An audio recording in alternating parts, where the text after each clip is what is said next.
Welcome back to my channel if you are returning, or welcome to the channel Professor Paul's Nuggets if this is your first time here. Today I have decided to pause discussions on national and international issues and look at my other constituency, the youth. I do mentor a lot of young people privately, personally, one-on-one, but I think this is the best way to reach out to many of you. Today I'm going to talk about working smart and working less hard.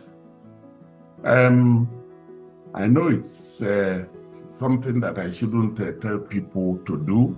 I will always encourage people to work hard, but sometimes it is better to work smart than working just hard, because working hard is good, but if it is not smart, it's not going to take you very far, from my personal experience. The definition of working smart depends on the profession or what you're actually targeting or aiming to achieve. But I believe that I'm targeting this at students, young people who are still studying, particularly in the universities and similar tertiary institutions.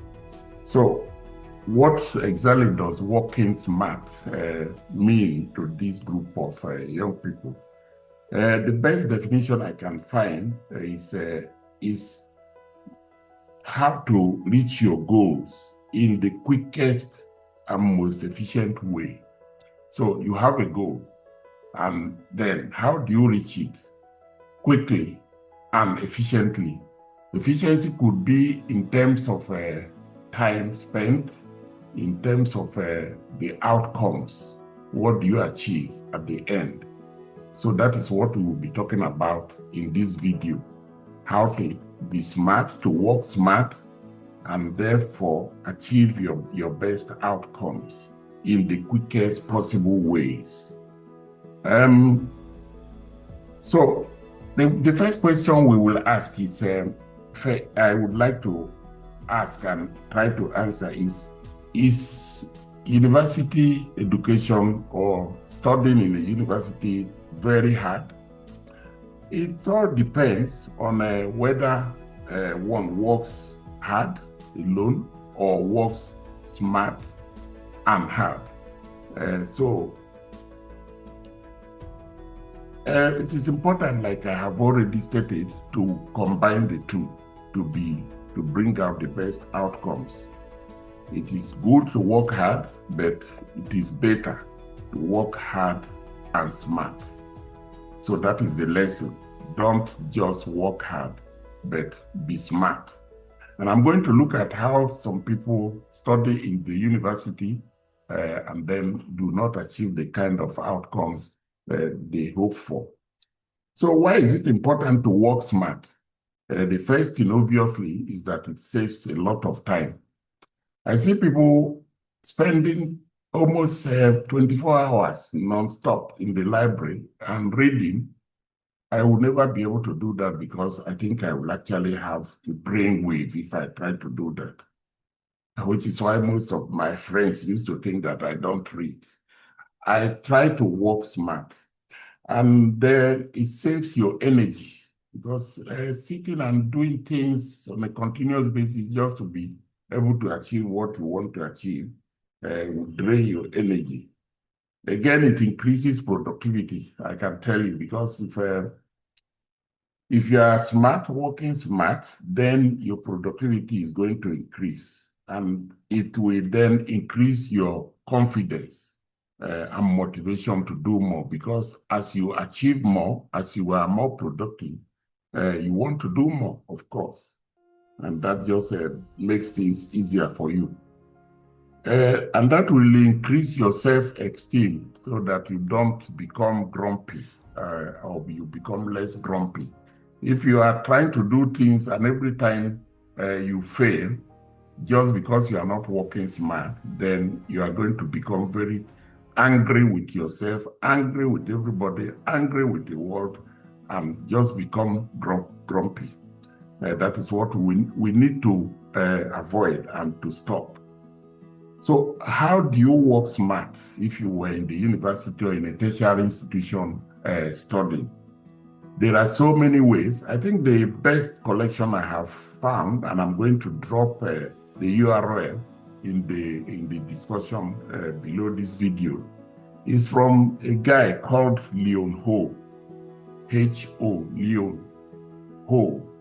And he has actually listed 50 ways to work hard. And that is the URL I'm going to share with you. And I'm not going to talk about all the 50 ways because that will take a few hours to discuss each one of them. So I'm just going to highlight a few that Leon has indicated. The first one, which is looks obvious and simple, but it's quite difficult to many people, is to get out of bed. Get out of bed. And not just getting out of bed, but try to do it the same time every day. If you're able to manage that Monday to Friday, then well done. You are doing a good job. But it's actually better to do it 7 days in a week. You get out every day. The best way to train yourself to do that is to use alarm in the first instance. Set your alarm so that it wakes you up. And once you have done that consistently, it actually it resets your biological clock so that you will now wake up at that time without your alarm. For me, I wake up every day, regardless of when I go to bed, at about 6 a.m. Whether I actually stand up is a different matter. So on weekends, I might just decide to lay there and stretch. But get out, wake up, at least wake yourself up. Eliminate the second one Leon has indicated is to eliminate distractions. Do not sit and work in a very distractive environment where people are moving up and down or a lot of noise. For me, I do that, and I see a lot of young people doing that, is to create your own environment, what we call the micro environment, that is shut out every distraction. Put on earphones and play the music, kind of music that you like to listen to, but not to take your mind off what you are doing. So sometimes I could be playing a lot of music, and you think, how is he able to cope with what he's doing? Yeah, what I have just done is to create a micro environment. I'm actually not listening to that music. Yeah, not in the real terms of it. I'm hearing it, but not analyzing the words or what the musicians are saying. You should also identify your most productive time. Is it morning? Is it afternoon? Is it night? Once you identify this, try to work at those periods. Don't struggle. If you are not an afternoon person, don't try to work in the afternoon. If you are not a morning person, do not try, because your productivity is going to be low, and your work smart value, or whatever you quantify it with, is going to be very, very low. Also, create a to-do list. Calendars help with that. Create your list and tick them off. I need to do this today or tomorrow, and you tick them off as you get them done. But also get enough sleep. If you don't get enough sleep, you feel very, very grumpy the following day, and that is not going to help your productivity or working smart. Let's turn to reading. How do you read smart? That is the part I really want people to pay attention to. I really pity students who spend hours on end in the library. Like I've indicated, I can't read like that because I will, after a few hours, I will not even understand what I'm reading. So the best way is to read smart.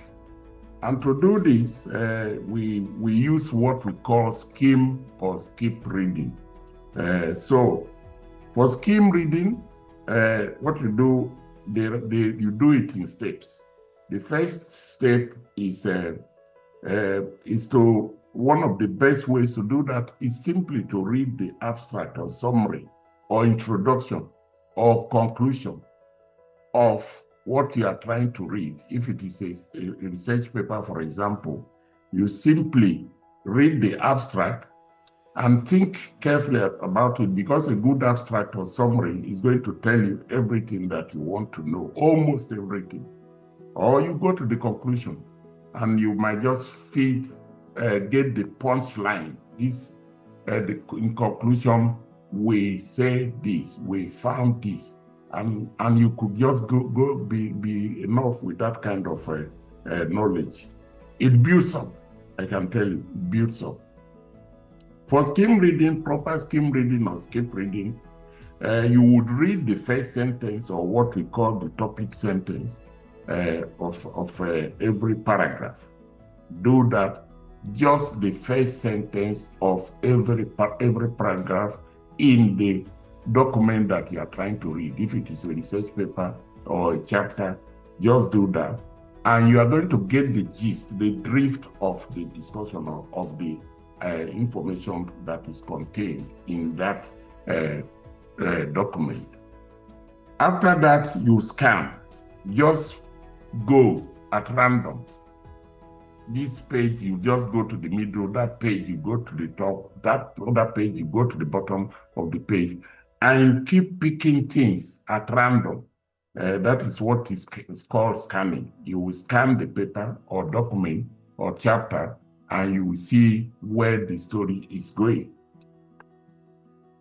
Now, after all that, you may now read the entire document. Sometimes most people don't. By the time you get to this skimming and scanning, you would have enough information. The thing is, you don't really need to know everything there is in the world. Nobody does. You just need to know enough to live, to pass, to exist, and achieve your aims. Don't try to know everything. If you try to do that, you will implode. For lack of a better word, you are simply going to implode. Now, if you are there in the university, then how do you enjoy your studies? How do you enjoy what you are there to do in the university? And there are a few ways to do that. The first way and the best way, I'm talking from personal experience now, is to read the topic before the lecture. Good enough, a lot of universities will provide you with the study guide and everything, what is going to be covered in the course or unit that you are doing. Before you go for the lecture, try to know about it. That way, you are not going into the classroom like an empty vessel. For us teachers, we don't see students as empty vessels. We see them as half full. And so what we try to do is to fill up. If you come in as an empty vessel, then it is very, very difficult to fill you within the space of the time that we have to give lectures. Take notes or points during the lecture. Please do not copy word for word what the lecturer is saying. Listen and just jot down the PowerPoints. That is what it is called. Take the PowerPoints, the points that the lecturer is making, and try to summarize. Shorthands, the kinds of shorthands that you can understand. So if you try to copy everything, I think you are not going to be very effective in getting what the lecturer is going to cover within that space of time. A very good one, and I'm probably going to do another video on this, is to read all of your notes, the day's notes at the end of the day. Yeah, believe me, that is what I used to do. And that is why I didn't have any stress during exams. The reason why we do that is because if you read them while they are fresh, you will remember what the lecturer was saying, and you are going to probably expand on what the lecturer is saying. Getting good grades requires more than just pouring back what the lecturer said. You have to go beyond what the lecturer has said to show that you have acquired more knowledge than what you were taught. That is the reason you must look at what was taught, read about what was taught, and then add to it from different sources. If you don't do that, then you'll just be having ordinary grades. And so read everything for that day, no matter how much there is. As much as possible, don't miss too many days. I know there are days you now need to do something after the lectures for that day, but please ensure that you read everything, a kind of recap.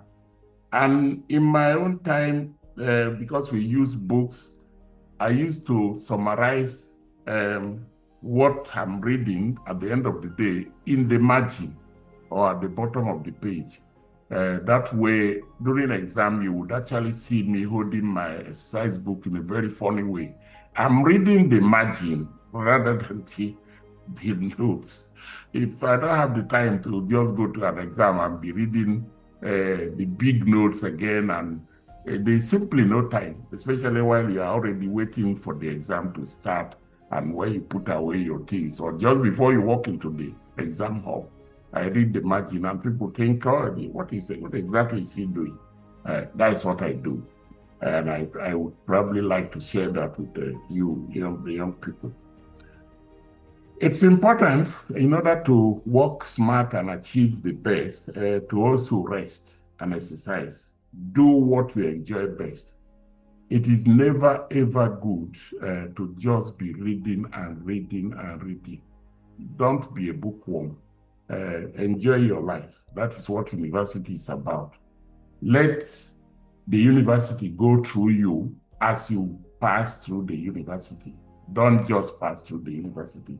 If you do that, you are just going to be a nerd, a kind of a nerd. Don't just focused on knowing what is taught and then not even knowing what restaurant is there down the road or what pubs are in the town where you are studying. Enjoy your life.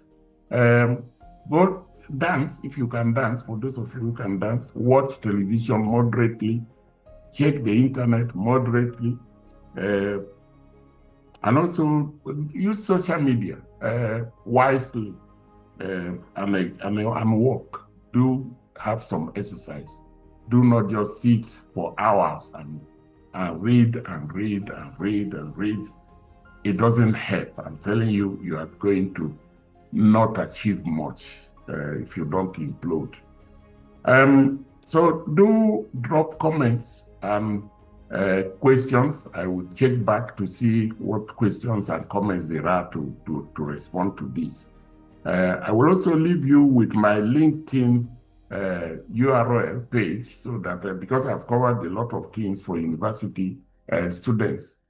But I think I will keep it short, and I'll be coming up in the next videos, a few videos down the line to talk to you, my young constituency, so that you get the best in your life. But this is just the beginning of it. You are actually one of my most important constituencies. I'm not going to dwell on history and what the politicians need to do, etc., etc. So please subscribe, like the video so that you can have more of these, and share, do share so that we reach a larger audience. So bye for now. Thank you.